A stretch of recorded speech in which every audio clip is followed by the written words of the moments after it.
Halo Bapak Ibu semuanya, ketemu saya lagi dengan Dr. Roni Tamba di channel Anak Sehat dan Berkualitas.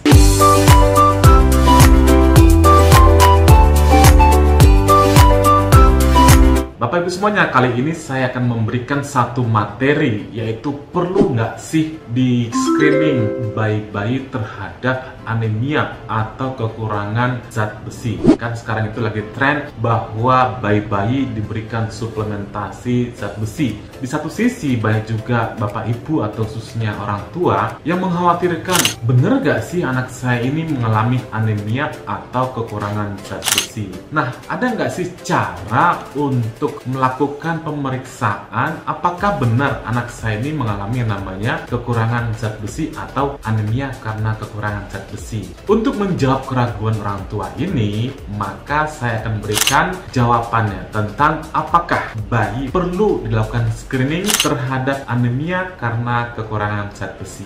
Sebelum membahasnya, saya ingin Bapak Ibu yang mungkin saja baru menyimak materi-materi kami di channel Anak Sehat dan Berkualitas, jangan lupa klik subscribe-nya, like, dan boleh di-share kepada semua orang lain. Temannya, sahabatnya, keluarganya, mana tahu mereka nih lagi membutuhkan informasi ini. Dan terima kasih bagi Anda yang sudah rajin menyimak materi-materi kami di channel Anak Sehat dan Berkualitas. Kita mulai pembahasannya. Jelas saya akan memberikan pengetahuan sedikit nih ya tentang zat besi. Zat besi merupakan mikronutrisi yang sangat penting sekali bagi bayi-bayi kita. Setidaknya saya berikan 3 manfaat yang luar biasa zat besi ini pada bayi kita. Salah satu diantaranya adalah untuk mencegah anemia. Anemia adalah kekurangan darah merah. Yang kedua adalah zat besi ini bisa meningkatkan sistem imun tubuh si anak ini. Hasil akhirnya dia tidak gampang sakit atau tidak gampang infeksi maupun alergi. Yang ketiga manfaatnya adalah untuk meningkatkan perkembangan otak si bayi. Kalau sudah bicara tentang perkembangan otak, tentu semua orang tua pasti aware nih. Waduh, jangan-jangan anak saya anemia. Perlu nggak sih suplementasi zat besi? Nah, ini yang sering sekali orang tua atau ibu-ibu galau. Khususnya misalnya ketika saya mengadakan kelas online MPASI dan juga pertumbuhan dan perkembangan bayi, pasti ada pertanyaan ini. Perlu nggak sih bayi saya disuplementasi? Sebelum suplementasi, perlu nggak sih bayi saya di screening? Apakah benar-benar mengalami yang namanya anemia karena kekurangan zat besi?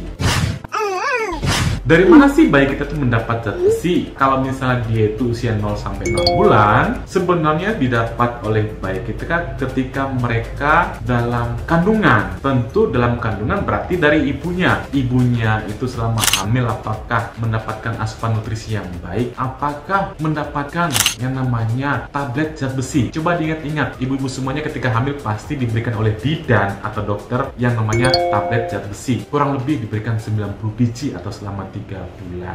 Ini biasanya bisa bertahan sampai usia bayi 4 sampai 6 bulan. Ketika bayi sudah mulai 6 bulan, maka sumber zat besinya yang pertama adalah dari ASI, yang kedua adalah dari makanan. Dari makanan dari mana? Dari makanan yang mengandung protein hewani khususnya. Suplementasi adalah sumber yang kedua di samping makanan. Bayi-bayi yang prematur menurut Ikatan Dokter Indonesia atau IDAI merekomendasikan pemberiannya saat usia bayi mulai usia 2 bulan. Pada bayi yang lahirnya aterem atau cukup bulan atau berat lahirnya normal, itu diberikan saat usia bayi 4 sampai 6 bulan.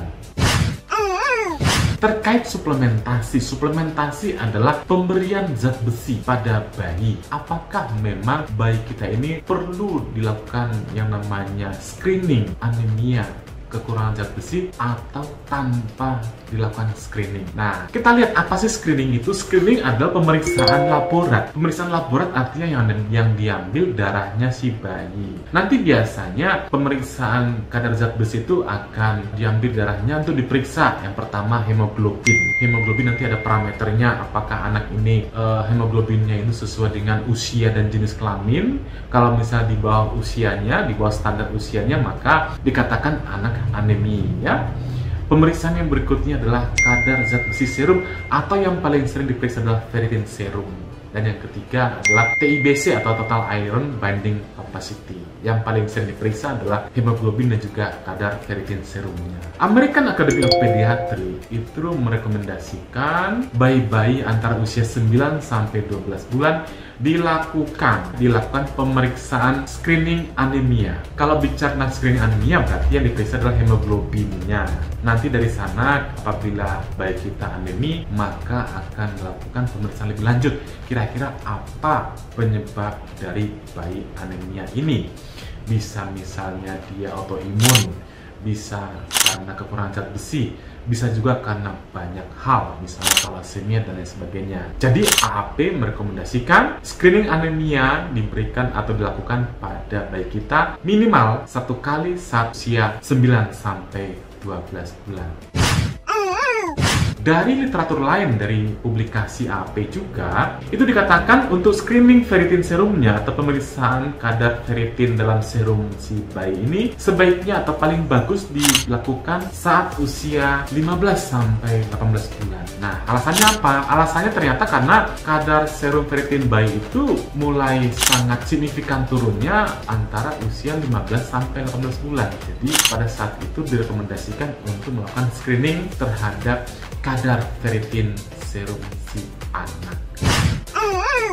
Sekarang pertanyaannya, perlu nggak sih screening? Nah, ini relatif ya, karena memang screening kadar ferritin serum si anak itu apabila kita lakukan pemeriksaan tentu memerlukan biaya yang tidak murah harganya. Dan di samping itu juga tentu pemeriksaan ferritin serum ini pasti memeriksa darah bayi kita ya. Tidak semua orang tua mau anaknya untuk serampangan dilakukan pemeriksaan darah. Nah, takut nanti bayinya akan kesakitan, menangis, dan lain sebagainya. Iya, kalau misalnya pemeriksaannya sekali coblos, berulang kali, karena memang bayi kan sangat sulit untuk diambil darahnya. Karena pertimbangan atau kegalauan ini, maka orang tua sangat selektif apakah memang bayi saya ini harus dilakukan screening terhadap ferritin serumnya atau screening anemia.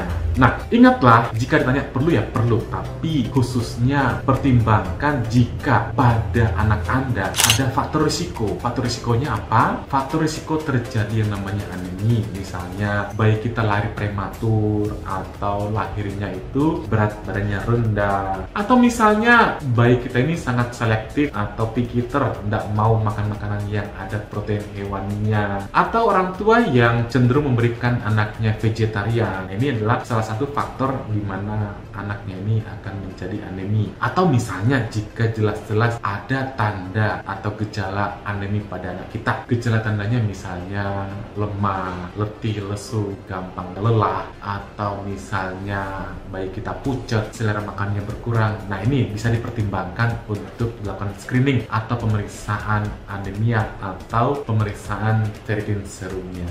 Jadi bijak-bijaklah untuk memproses segala informasi. Kalau dikatakan perlu nggak sih ya perlu. Cuman bagi Anda yang mungkin sekali galau akibat biaya dan juga galau karena risiko invasif pemeriksaan darah, maka lihat apakah ada faktor risiko anemi pada bayi kita. Nah, ini Bapak Ibu semuanya, saya sudah paparkan tentang materi hari ini. Mudah-mudahan bermanfaat bagi Bapak Ibu semuanya. Salam sehat, dadah!